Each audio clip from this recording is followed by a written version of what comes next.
La inteligencia artificial ha venido para quedarse. Cada vez son más los usos que le podemos dar. Que nos haga, desde luego, una escapada, por ejemplo, por la costa lucense, resumir documentos, e incluso hay gente que la usa como psicólogo. ¿Ustedes recuerdan la película Terminator? Pues bien, muchos alertan de estos riesgos. Y no estoy hablando de que ahora los ordenadores se transformen y nos ataquen. Es que hay un uso que muchas veces desconocemos: el militar. Cada vez son más las armas autónomas y se ven en guerras como la de Gaza o Ucrania. Y aquí las dos principales potencias mundiales, Estados Unidos y China, quieren jugar sus cartas. La guerra del futuro será controlada desde cuarteles o con microchips que generan y forman la inteligencia artificial. ¿De quién dependerá decidir si una persona muere o vive en un ataque? Hoy nos vamos detrás de la lucha global por la inteligencia artificial.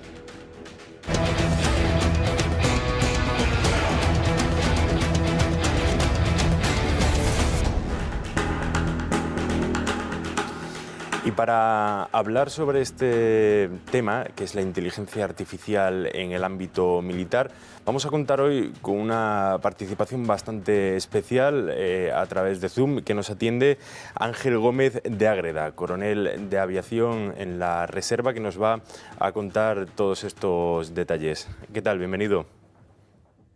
Bien hallados. ¿Qué tal? Muy buenas.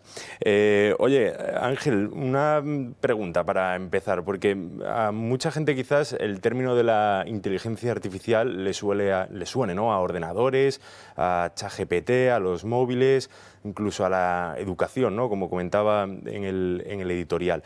Pero ¿cómo se emplea en el ámbito militar? ¿Es más ciencia ficción o qué usos principales se pueden ver? Bueno, desde luego no es ciencia ficción, ni mucho menos. Es algo que suena a ordenadores y suena sobre todo a gestión de datos.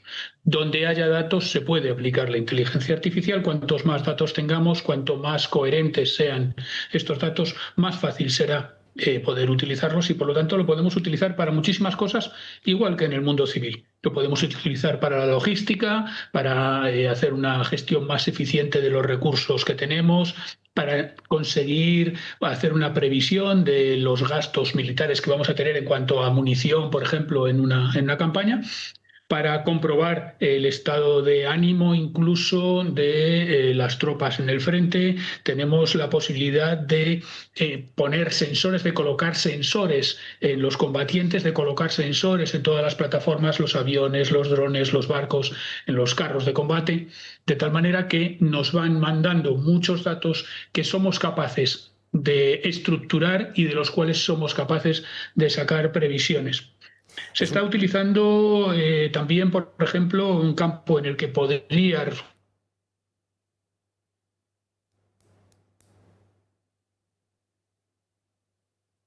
ataques que se están haciendo en el ciberespacio como en las defensas.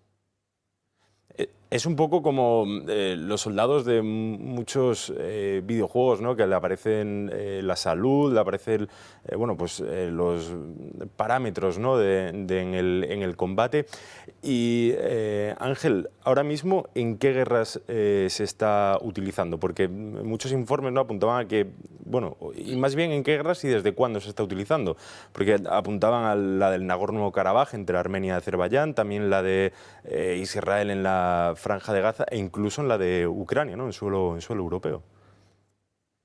Y sobre todo en esas tres, evidentemente, cuando se tiene suficiente nivel para utilizarla, cuando se tiene suficiente nivel tecnológico, se utiliza.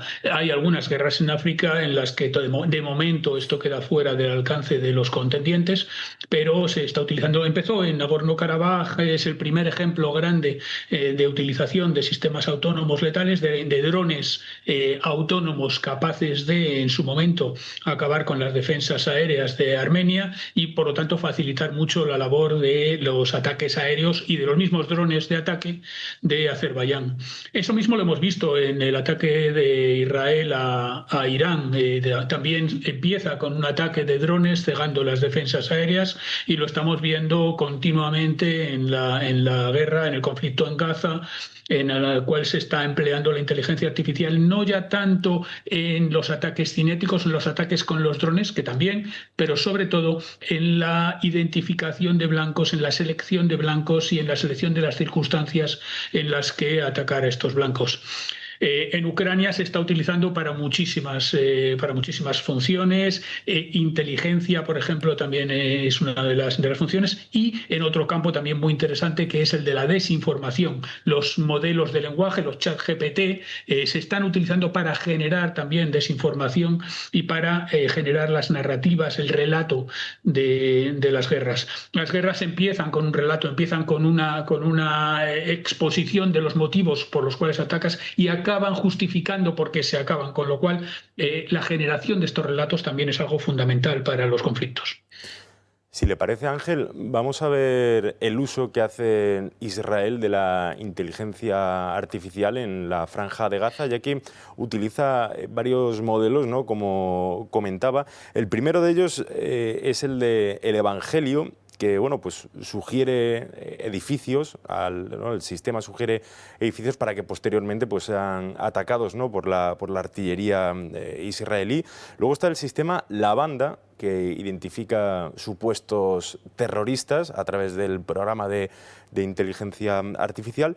Y por último, ¿dónde está Papá?, que rastrea los pasos de los objetivos hasta entrar en esos edificios.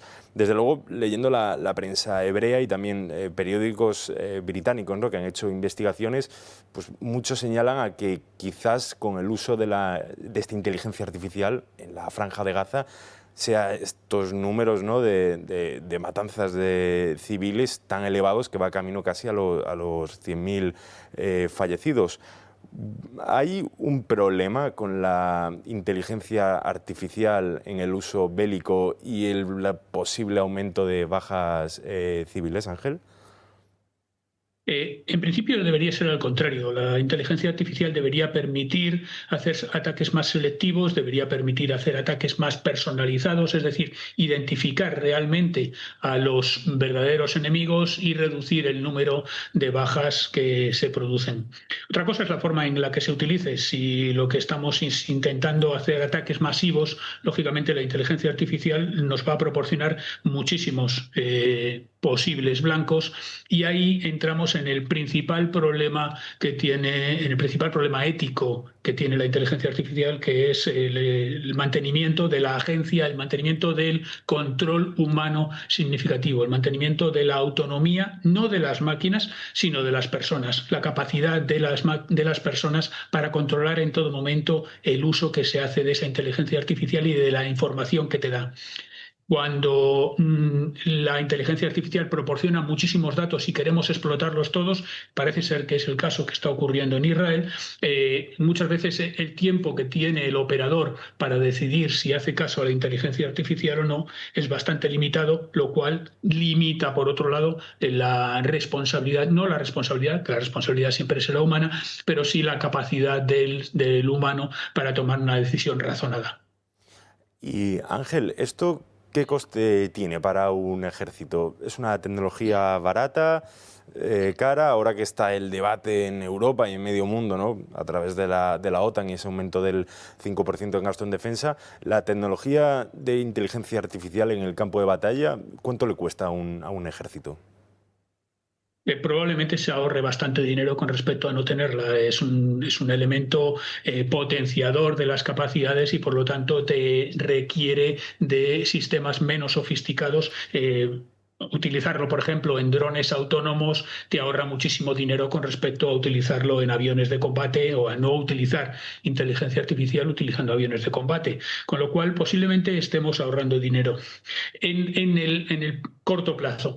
El problema es que la inteligencia artificial está todavía evolucionando muy rápidamente y que se van implementando nuevos sistemas y se van inventando nuevas cosas. Ahora el ejército de Estados Unidos acaba de nombrar tenientes coroneles reservistas a varios directivos de empresas relacionadas con la inteligencia artificial, precisamente en una especie de asociación de esas empresas al esfuerzo bélico. Por lo tanto, vamos a seguir desarrollando muchas soluciones de inteligencia artificial que van a tener, por un lado, un coste para las Fuerzas Armadas, pero por otro lado, que seguramente van a permitir acceder a tecnologías que después van a tener su aplicación en el mundo civil. Pensemos que Internet, por ejemplo, es una tecnología que nace, o el GPS, son tecnologías que nacen dentro del ámbito militar y que después se trasladan con muchísimo éxito a utilidades civiles.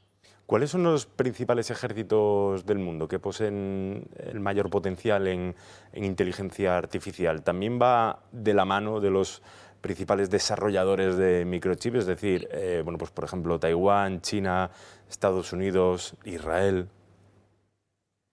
No necesariamente de los fabricantes de semiconductores, de microchips, sino de los fabricantes o de los desarrolladores de soluciones para el uso de inteligencia artificial. Hay países con capacidades importantes para desarrollar el hardware, lo que es los equipos, pero que no están trasladando a soluciones aplicadas esos equipos. Taiwán, por ejemplo, no destaca entre los países más avanzados en el uso de inteligencia artificial en sus Fuerzas Armadas, o por lo menos no es público, mientras que China, Israel, Estados Unidos y algunos países europeos, desde luego, sí lo están empleando muy eficazmente. Tanto Rusia como Ucrania lo están utilizando los dos también con innovaciones constantes, que es la clave en este caso. No, ahora mismo, por ejemplo, los drones que se están utilizando, y no todos los drones utilizan inteligencia artificial, pero los drones que se están utilizando en Ucrania tienen una obsolescencia de 2 o 3 meses. En 2 o 3 meses el modelo ya se te ha quedado absolutamente anticuado y tienes que seguir innovando y encontrando otra solución. Y nuestro país, Ángel, ¿cómo se encuentra en esta carrera? Porque usted lo ha trabajado de cerca en el Ejército del Aire. ¿Cómo va España desarrollando esta tecnología en nuestras Fuerzas Armadas? Pues estamos, digamos, bastante bien dentro del uso, sobre todo en la parte logística, con soluciones como el BAXI, la base aérea conectada, sostenible e inteligente del Ejército del Aire, la base aérea logística dentro del Ejército de Tierra, los gemelos digitales que se están implementando en la Armada para cuestiones de mantenimiento, de sostenimiento del material. Y estamos empezando también a desarrollar aplicaciones tanto en el ámbito de la ciberseguridad como en el ámbito de las operaciones. No solamente a remolque de lo que están haciendo otros países en nuestro ámbito, dentro de la parte occidental, digamos, sino también demostrando la capacidad que tienen nuestros excelentes ingenieros y nuestra industria, que es pequeña en cuanto a tamaño, pero de grandísima calidad a la hora de encontrar soluciones para estas aplicaciones.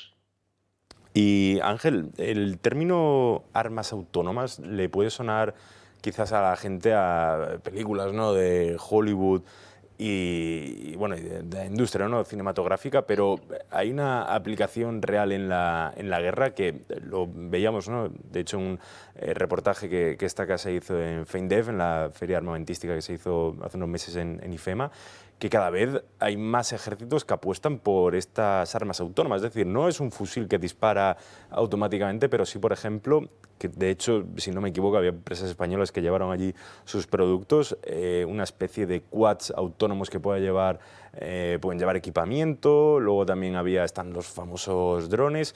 Cada vez hay más de estos artilugios, no tan bélicos, pero que sí ayudan, como usted decía al principio, quizás a las tropas, ¿no?, a desarrollarse en combate y a realizar esas misiones. Las armas autónomas no son Terminator, desde luego no estamos hablando de un modelo Terminator. Hay una diferencia entre que sea automático y que sea autónomo. Automático es que siempre va a reaccionar igual ante una circunstancia. Autónomo es que va a tener en cuenta el ambiente, va a tener en cuenta las circunstancias para ver cómo reacciona en cada caso. Y no solamente hay armas autónomas que estamos viendo en los drones o en los vehículos terrestres, también hay armas autónomas marítimas de superficie y submarinas, e incluso hay armas autónomas probablemente ya operando en el espacio. Con lo cual es una realidad de hoy mismo, en el que estamos viendo como determinados drones, en este caso, o determinadas plataformas con inteligencia artificial, están dando apoyo a otras plataformas con armamento y con capacidad de utilizarlo de forma autónoma para generar un ambiente, ese campo de batalla transparente en el cual prácticamente a 30 kilómetros a cada lado de la trinchera es prácticamente imposible moverse sin que alguien te esté viendo y sin que haya un dron preparado para abrir fuego sobre ti. Ángel, ha comentado ahora la palabra espacio. Quizás esto a los espectadores les suene un poco, al menos a mí también, pues a películas, ¿no? A novelas. ¿Cómo se puede aplicar la inteligencia artificial en el uso espacial? O sea, de hecho, cada vez hay más ejércitos, lo hemos visto hace unos años con el ejército de Estados Unidos, esa creación de comandos espaciales, que puede sonar, no es por repetirme, pero bueno, también a películas, a novelas, a series, ¿no? A Netflix. Francia, España se ha sumado, se puede ver en el cuartel del Ejército del Aire en Moncloa, que es Ejército del Aire y del Espacio. ¿Cómo se puede aplicar esa inteligencia artificial al espacio, ¿no? Más allá de la atmósfera terrestre? Bueno, de hecho, el Ejército del Aire tiene un mando del espacio, el mando del general Crespo, concretamente, en este caso, separado, digamos, como una parte distinta a lo que es el resto del Ejército del Aire. Y se está aplicando la inteligencia artificial en la gestión de los satélites, en la gestión de la información que pasan los satélites y, en algunos casos, algunos países, puede que incluso para maniobrar o para hacer operaciones que podrían entrar dentro del ámbito propio de la guerra en el espacio, algo que hasta ahora los convenios internacionales tenían bastante restringido. Estamos cambiando esa mentalidad, el espacio se ha convertido en un escenario que necesitamos controlar.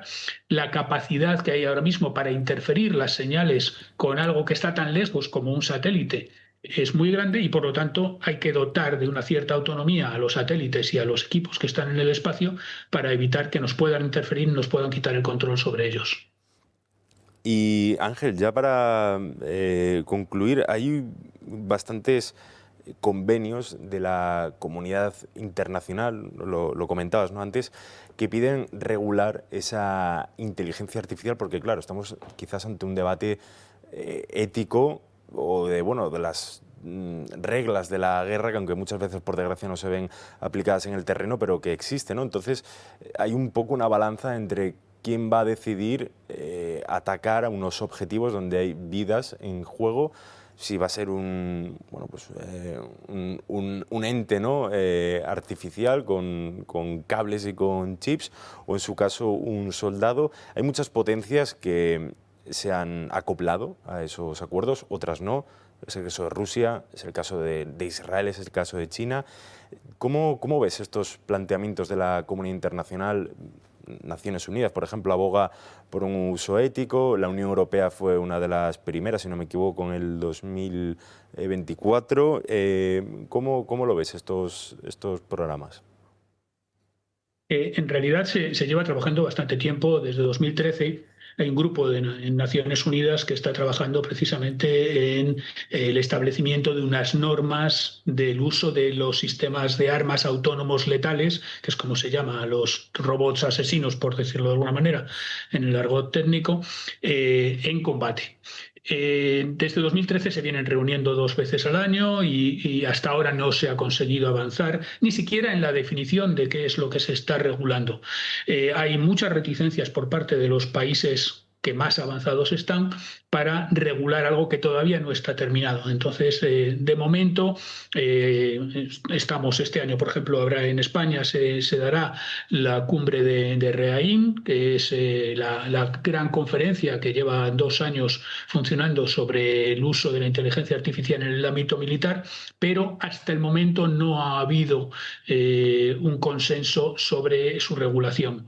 Esto incide inmediatamente en lo que es el hecho de la dignidad humana propiamente dicho, ¿no? Entonces, yo como soy miembro fundador del Observatorio del Impacto Social y Ético de la Inteligencia Artificial, Odisea, y ahí estamos también intentando de alguna manera desde el área de seguridad y defensa fomentar el diálogo en este campo, algo que es muy difícil precisamente por el ambiente geopolítico que hay ahora, que no propicia ni mucho menos que haya tratados y acuerdos vinculantes.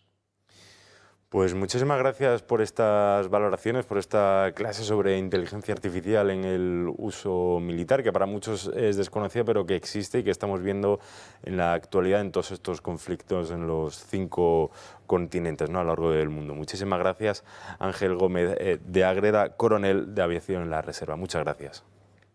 Muchas gracias a vosotros, creo que es un tema al que hay que darle difusión. Un saludo. Muchas gracias. Y vamos a continuar, desde luego, analizando la situación de la inteligencia artificial, como hemos venido diciendo, con 2 países, con China y con Estados Unidos. Ahora lo vamos a tratar justo después de la publi.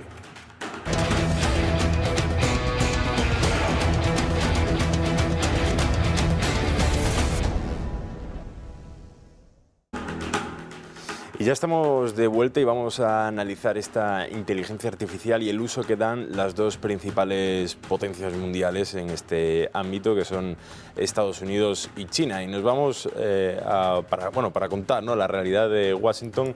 Tenemos en el plató a Sandro Meco, periodista de esta casa y sobre todo en 2 continentes, ¿no? ¿Qué mejor? No, muy buenas, Diego. Primero, en primer lugar, gracias por invitarme. Y nada, es la primera vez, además, que coincidimos en plató. Estamos a punto de crear magia y ha sido la inteligencia artificial quien la ha hecho posible, así que... Exacto. Con muchas ganas. Gracias a Silicon Valley y compañía. Y bueno, pues siguiendo con lo tecnológico, tenemos otra conexión con Julio Ceballos. Él es consultor en China y experto en ese país. ¿Qué tal, Julio? ¿Cómo estás? Hola, Iago, buenas noches y muchas gracias por invitarme. Y autor también del libro El calibrador de estrellas, que lo recomiendo desde aquí.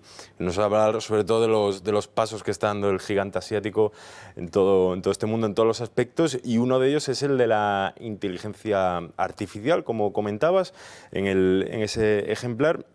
Sigo contigo, Julio, ya que me gustaría preguntarte: ¿a quién consideras como principal exponente del uso y del desarrollo de la inteligencia artificial en el mundo?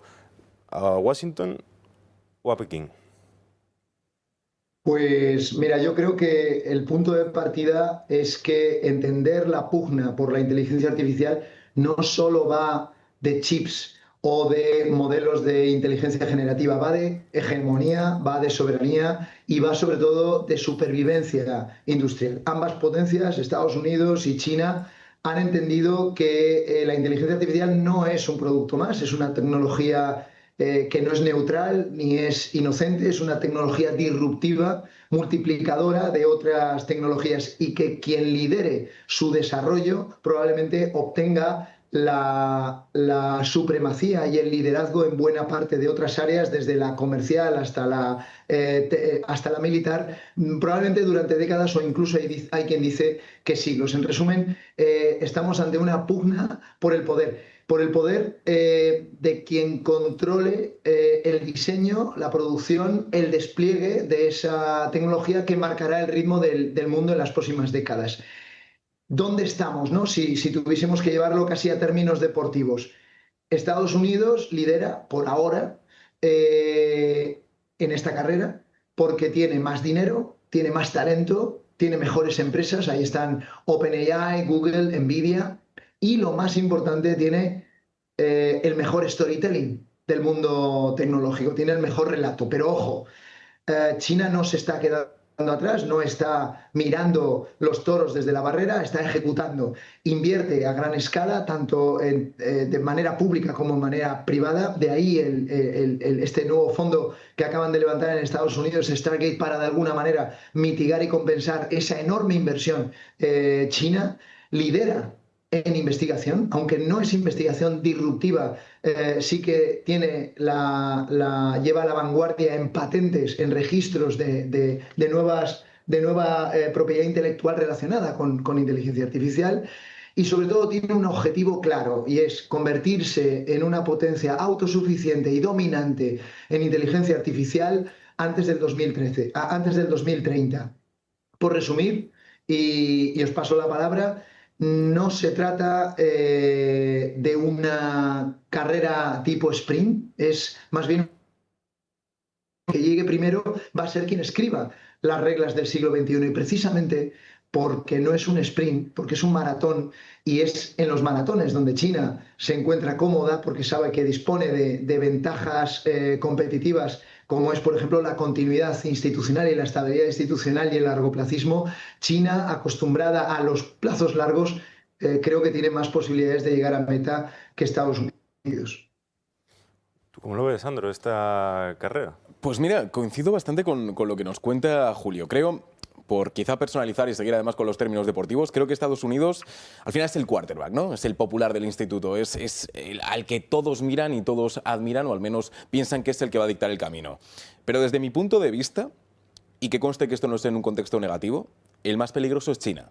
¿Por qué? Porque desde mi punto de vista no tiene nada que perder. Es decir, Estados Unidos es efectivamente quien va liderando, quien puede perder esa ventaja. En cambio, China, en esta guerra, que hay que entenderlo así, en esta batalla, en esta pugna por convertirse en la primera potencia mundial, que es absolutamente multidisciplinar, no incluye únicamente a la inteligencia artificial, sí tiene este campo, te diría, de una forma en la que va a arriesgar más, porque quizá Estados Unidos está preocupada, o al menos está dedicando muchos recursos y mucha parte del debate social a regularla, a cómo regular, cómo controlar la inteligencia artificial. Yo creo que China en este sentido opera al revés, es decir, China primero dispara y luego pregunta. ¿Por qué? Porque sabe que el momento de disparar es ahora. Efectivamente, esta carrera no es un sprint, es un maratón, pero de nuevo, y es que ha dado con la frase que creo que es más importante: quien gane, escribe la historia. Y la historia está escrita precisamente por aquellos que han llegado primero. Es la forma más sencilla de entender todo lo que ha ocurrido antes de nosotros. Entonces, yo creo que China, viendo cómo está el mundo actualmente, viendo que los apoyos que tiene Estados Unidos, los que está buscando China y la carrera entre ambos en distintos sentidos, ahora mismo China, y de nuevo, no es en un contexto negativo, es la que más peligro puede tener. Pues si os parece, vamos a hablar un poco también, ya esto a más personal, de cómo utilizáis, ¿no?, la inteligencia artificial en vuestro día a día. Julio, a mí me gustaría preguntarte, por ejemplo, cuando has estado en China, no sé si ahora mismo nos atiendes desde allí, en qué parte del mundo te pillo, pero describías muy bien cómo la sociedad, ¿no?, del gigante asiático utilizaba la tecnología desde que se levantaba hasta que se acostaba. ¿Qué papel juega en todo ello la inteligencia artificial? ¿Es un pilar más de las 24 horas del día de un ciudadano chino?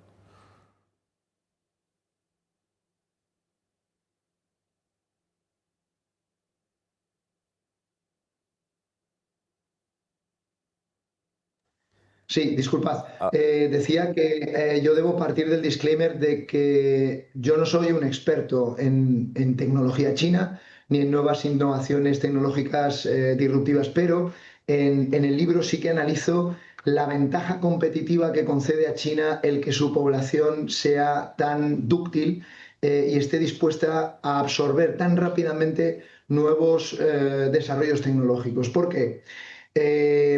Está estudiado que aquellas sociedades que incorporan aquellas sociedades de early adopters, de aquellos que incorporan rápidamente nuevos desarrollos tecnológicos a su día a día, a su cotidianidad, tienen una ventaja con respecto a esas sociedades, como por ejemplo la europea o la española, que no solo no somos early adopters, sino que en muchos aspectos somos late adopters.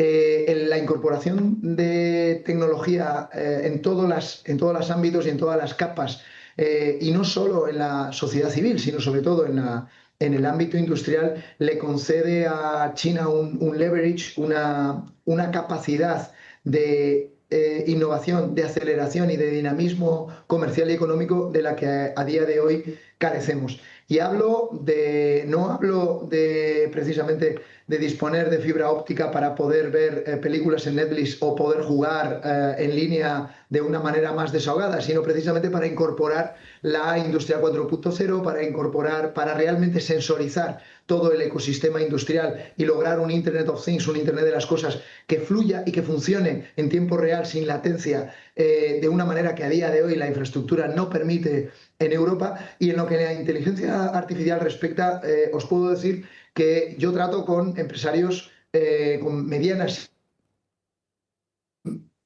pequeñas, medianas empresas en China, con clase media china hecha a sí misma. Los empresarios han incorporado DeepSeek a su día a día como una herramienta absolutamente cotidiana, hasta un punto un tanto preocupante, porque yo personalmente, nos preguntabas, ¿no?, que si hemos incorporado la tecnología, la inteligencia artificial a nuestro día a día. Yo estoy haciendo un esfuerzo consciente por todo aquello que está en mi mano, no delegar a la inteligencia artificial, no delegarlo. Yo no tengo Alexa, no tengo ningún otro tipo de sistema operativo que me complemente en aquello que está en mi mano evitar, y procuro tirar de ChatGPT lo menos posible, porque soy de los que opinan que aquel músculo que dejas de emplear se atrofia, y yo a día de hoy me gano la vida más que por lo que sé hacer, por lo que sé y lo que he aprendido y cómo he desarrollado una facilidad, entre otras, creativa. Entonces prefiero no subcontratarlo a inteligencia artificial. En China es cierto que a pie de calle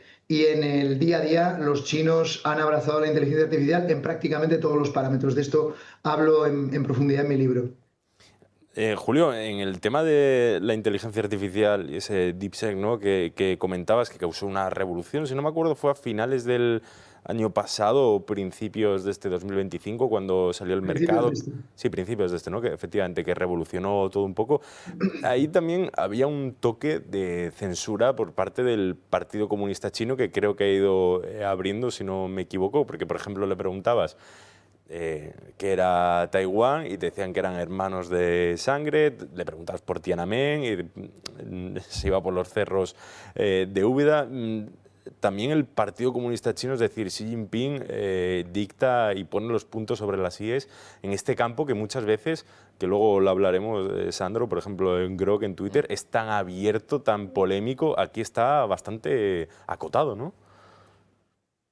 Sí, vamos a ver, los chinos, la población china es muy consciente de que vive dentro de una burbuja en la que solo permea el tipo de información que el gobierno permite.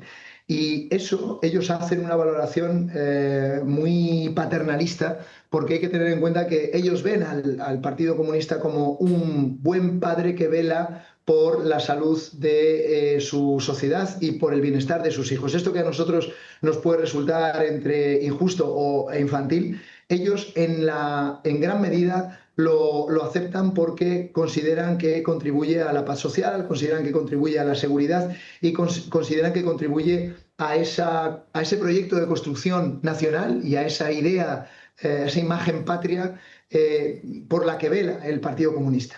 Dicho esto, un 30% de los internautas chinos disponen de VPNs, es decir, que no es difícil poder traspasar el cortafuegos estatal chino si quieres acceder a contenidos fuera de la sinosfera digital, que aunque en lo formal, sobre el papel, están prohibidos. Lo cierto es que, ya digo, un 30% de 1.400 millones de personas, son muchos millones de usuarios que tiran de VPN para entrar en YouTube, para entrar en Facebook, para entrar en Twitter.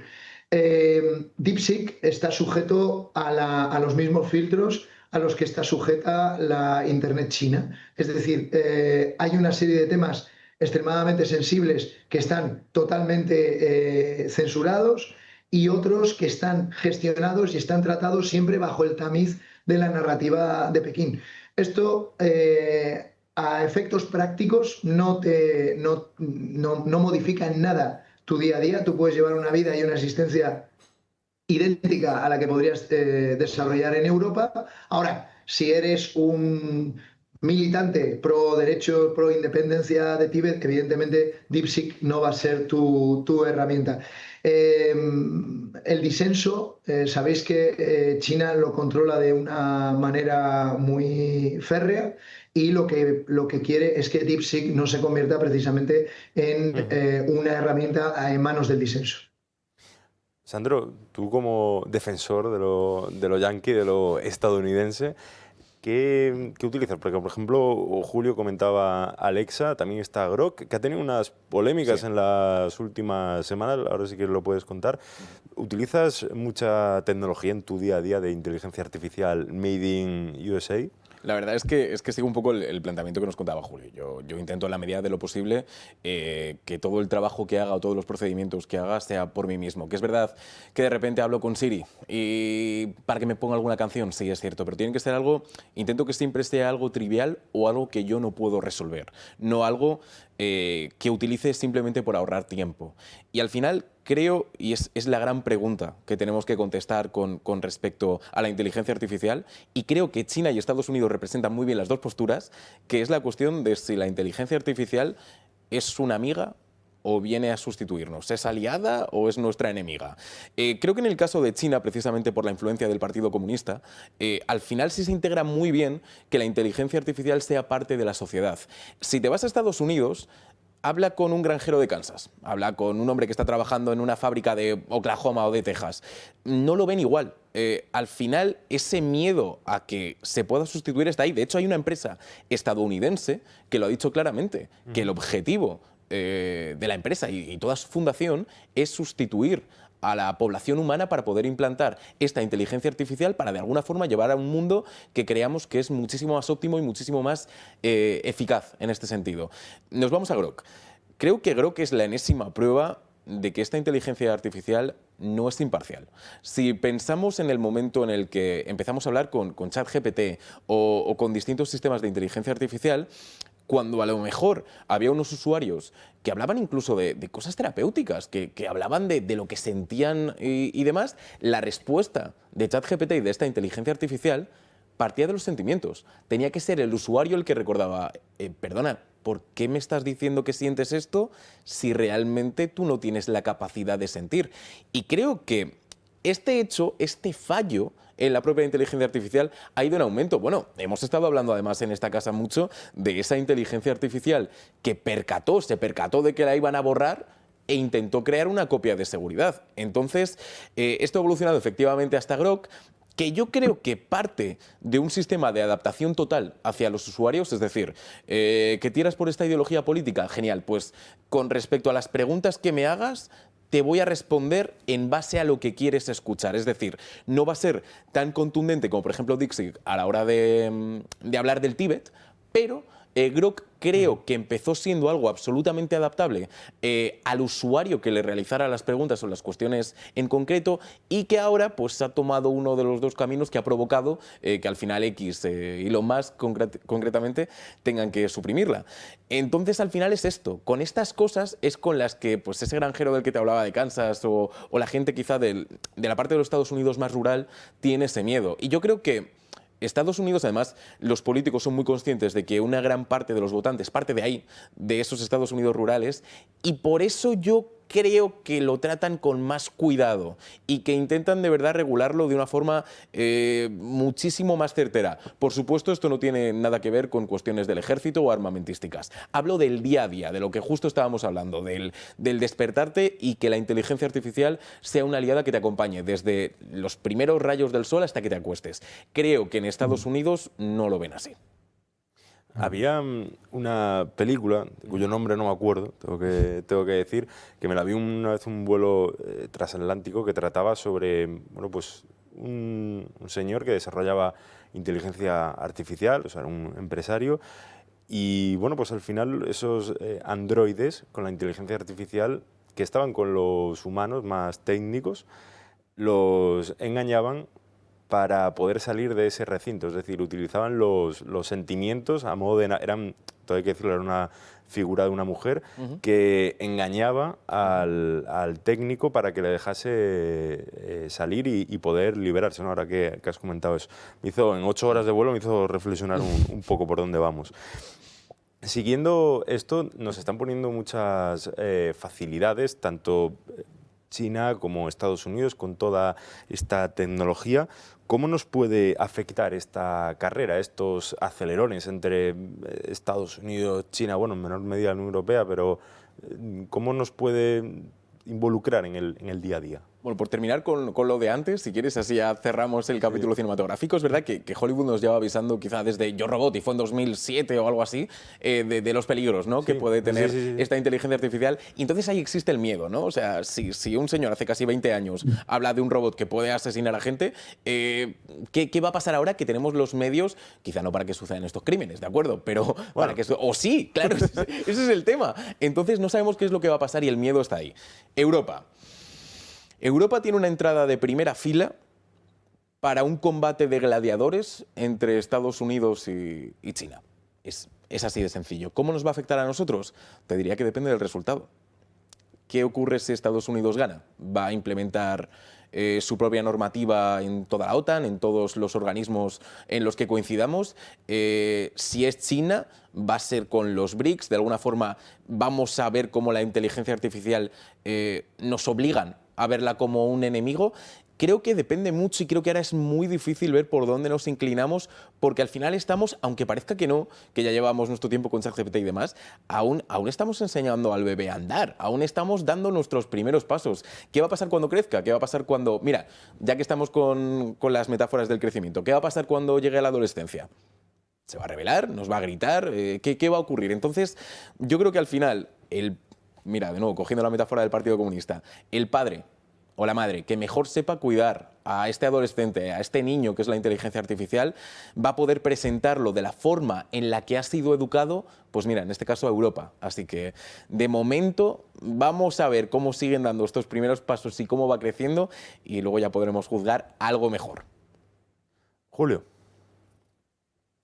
La película que mencionabas es Ex Machina. Y hay, como decía Sandro, hay todo un catálogo de películas recientes, disculpad la voz, desde Her hasta Minority Report, en la que analizan escenarios que van de lo utópico a casi siempre lo distópico, pero que en todos ellos tienen un denominador común, y es que la ciencia ficción está transitando a ciencia realidad, porque cada vez es menos ficticios, son cada vez menos improbables y cada vez menos hipotéticos los escenarios que nos plantean, utópicos o distópicos, porque están cumpliéndose, ¿no?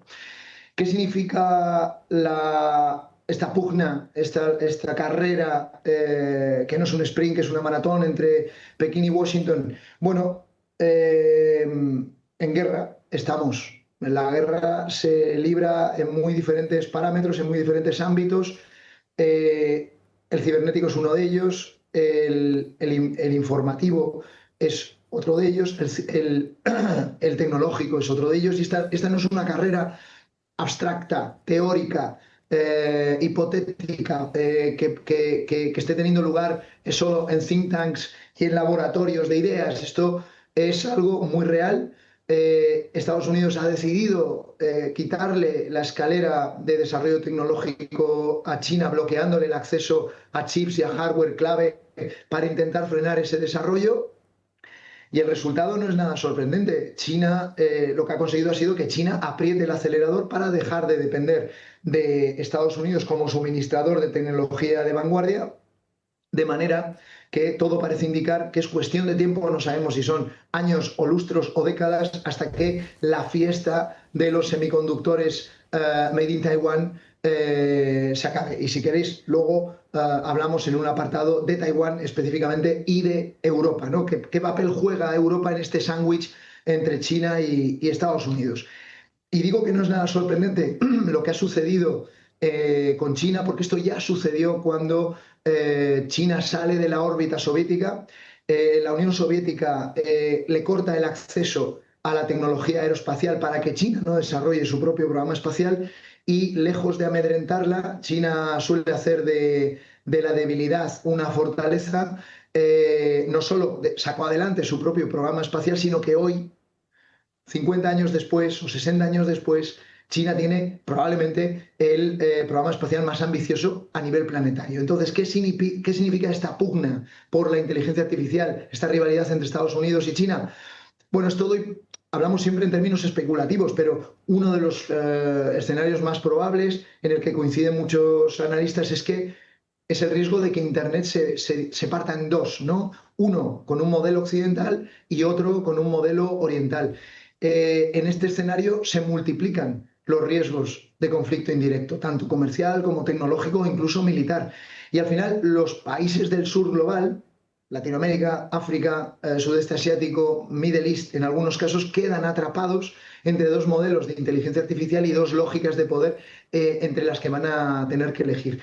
La conclusión, por llevarlo a un titular, es cruda. Esto ya no va de innovación,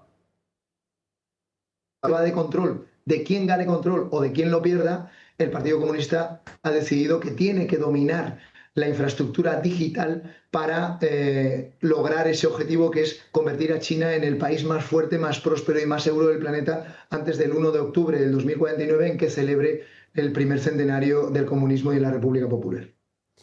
Pues Julio, Sandro, vamos a hablar después de la publi precisamente de Taiwán, de Ucrania y también de África, que tiene muchísimo que ver con la inteligencia artificial. Y por supuesto de Europa y el papel que juega entre esta batalla entre dos potencias mundiales que pues justo le pilla en medio. Después de publicidad lo vemos.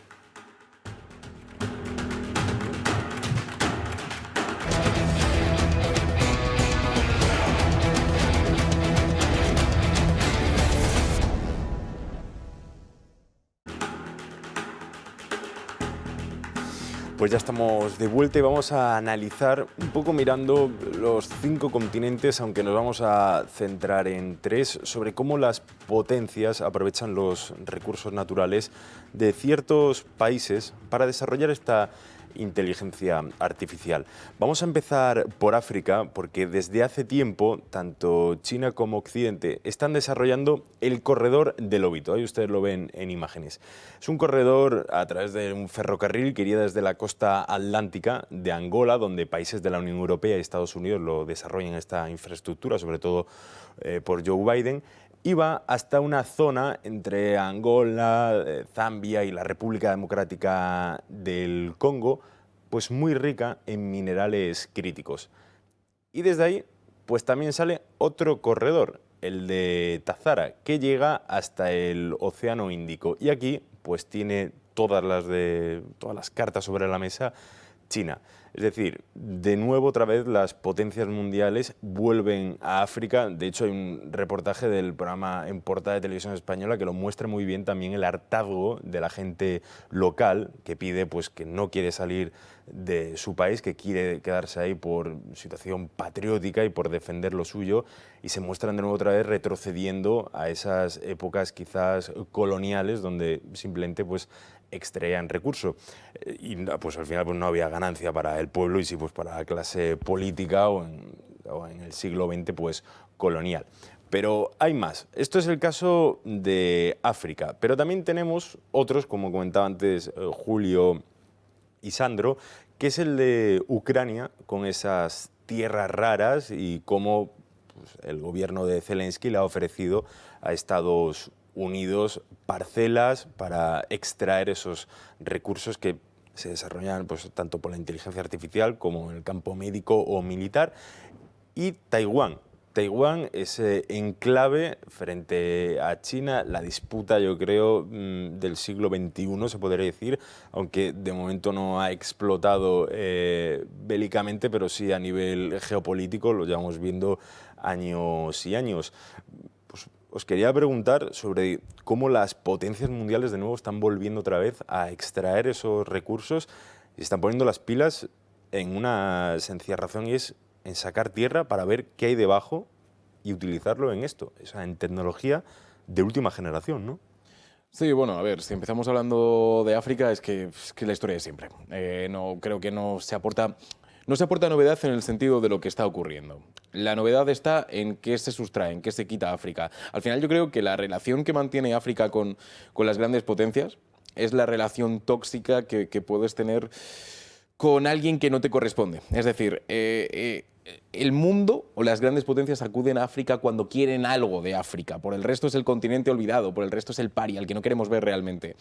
Es cierto que, sobre todo ante el avance chino en el continente, Estados Unidos está poniendo un poco las pilas para poder tratar de equilibrar un poco la balanza, para decir, oye, que nosotros también estamos aquí, no se olvidéis de nosotros, olvidones. Sí, el otro día, vamos, hubo un espectáculo así bastante, no sé si llamarlo cómico, lamentable, cuando le preguntaron qué país fue Sí, fue Libia, ¿no? Liberia. Liberia. De Liberia. Le dijo, oye, el presidente de Estados Unidos, Donald Trump, al líder, ¿no?, de Liberia, qué bien hablas inglés, ¿no? Mira, es mi idioma. Es mi idioma, es lo que hay. Sí, al final no, me río, no es gracioso. No, pero es cierto que es una de las partes del ADN estadounidense. Sí, somos amigos del alma. ¿Cómo decías que te llamabas? Ah, que hablas inglés. ¡Wow! Pensaba que éramos los únicos. ¿España no estaba justo en México? Ese es el tema. Al final es cierto que Estados Unidos, pues eso, ¿no? Al final es el chico popular del instituto que realmente no se preocupa por ti, que viene únicamente a hablar contigo cuando necesita algo, cuando necesita los apuntes, ¿no?, para poder aprobar esta asignatura. Entonces, al final creo que es lo que ocurre con Estados Unidos y África. Creo que China es más cuidadosa. China, Rusia, si pensamos de nuevo en las potencias de los BRICS, creo que al menos entienden que detrás de ese pobre empollón existe una persona y que al menos el trato que realizan hacia el mismo es más personal. Ojo, hacen lo mismo. La diferencia reside en que al menos sí se saben el nombre o al menos sí saben qué idioma tiene cada uno de los países africanos. Pero el resto, la historia es la misma. Ucrania, rápidamente. Tenemos que entender una cuestión muy importante con respecto a Ucrania para entender todo lo que está pasando a nivel inteligencia artificial. Y es desesperación. Ahora mismo la guerra está como está en Ucrania, y es así.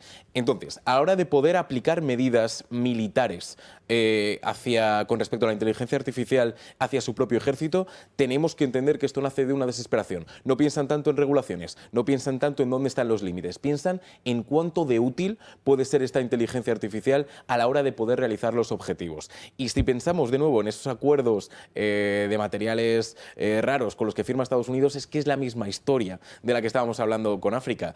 Ucrania, ¿qué tal? ¿Queréis armas? Ya, no os voy a dar. Salvo que... Sí, tenéis por ahí una parcelita, ¿no?, con materiales... No, o sea, preguntaba por si os apetece ofrecerla y tal. Creo que esa es la historia. Que al final, aunque Ucrania es cierto que ideológicamente está mucho más pegada a los ideales de Occidente, a los ideales de Estados Unidos, de nuevo el trato sigue siendo el mismo. Es una relación de interés. Existe así, sea Donald Trump el presidente de los Estados Unidos, sea Joe Biden. De nuevo, la intención es la misma. Y finalmente, Taiwán lo has introducido de forma brillante. Lo que queda por explotar, casi literalmente, es el conflicto bélico. ¿Por qué a Estados Unidos le interesa la política de Taiwán de 2 ciudades, una sola China? Porque es un ni contigo ni sin ti. O sea, de alguna forma, no enfadan lo suficientemente a China como para que tome represalias bélicas o económicas contra Estados Unidos, pero a la vez, oye, que Taiwán comercia con quien quiera. No tiene por qué comerciar como parte de China, que a Estados Unidos no le interesa, sino que es un ente independiente que, oye, que de vez en cuando pues podemos intercambiar apuntes, podemos intercambiar chips, y ahí está la gran batalla. Entonces yo creo que el panorama, de verdad, y es muy simple, pero creo que de verdad podemos tirar por ahí, es una relación de interés en la que hay un popular y un empollón, si queremos, y ahí está el aprovechamiento. Vamos a ver cómo lo ve Julio. Sí, bueno, yo en lo que a Ucrania respecta no me voy a pronunciar porque realmente, más allá de los titulares del papel que han tenido las tierras raras ucranianas en los acuerdos para alcanzar algún tipo de tregua o de paz o de fin de las hostilidades bélicas, sí tengo algo más claro el caso de África y por supuesto de Taiwán, ¿no? África se ha convertido otra vez en un enorme repositorio de recursos y de materia prima, como lo fue, en definitiva, siempre que decía Sandro, ¿no? África no solo tiene tierras raras, coltán, litio, grafito y otros minerales imprescindibles para el desarrollo de la industria digital. Tiene, además, y esto no se le escapa ni a Estados Unidos ni a China, millones de usuarios que son datos sin etiquetar, listos para alimentar los modelos de inteligencia artificial. Y además, gobiernos dispuestos a negociar inversiones en infraestructuras a cambio de influencia. China lo sabe y lleva 20 años invirtiendo en carreteras, invirtiendo en cables, invirtiendo en centros de datos, y Estados Unidos parece estar ocupando el espacio que había dejado y que ha dejado, sobre todo la Unión Europea, con la llegada de Microsoft y de Amazon. Estados Unidos y China están desplazando su competencia tecnológica también a otras latitudes, entre ellas a África, con proyectos infraestructurales. China lo hace desde la arquitectura estratégica de la ruta de la seda digital, de la Digital Silk Road, implementando, como decía, redes de 5G y capacitando a millones de jóvenes africanos en perfiles aptos para la carrera tecnológica, y Estados Unidos lo hace a través de sus empresas punteras. El resultado, bueno, África es el nuevo tablero de esta guerra fría digital en la que nos encontramos, pero con chips y datos en la nube en lugar de tanques. El caso de Taiwán es un poco más inequívoco, el caso de Taiwán es un poco más evidente. Sabéis que Taiwán creó lo que se llama el Silicon Shield, el escudo de silicio, logró desarrollar una infraestructura productiva de chips y de semiconductores, una industria de última generación de semiconductores en los años 70, que ha logrado en buena medida mantener el entente que todavía existe entre China Mainland, la China continental, la República Popular y la isla. Y es que hay que tener en cuenta dos datos que hablan por sí solos, ¿no? Taiwán produce el 50% de los chips más avanzados del planeta. La empresa TSMC, dicho de otro modo, sin el Taiwan Semiconductor Corporation, sin el TSMC, la plataforma con la que yo estoy interviniendo en esta conversación, tampoco hay ChatGPT, no hay Tesla, no hay Huawei, no hay Alibaba, no hay tantas plataformas de las que depende hoy nuestro día a día. Y China, la China continental, la República Popular de China, solo fabrica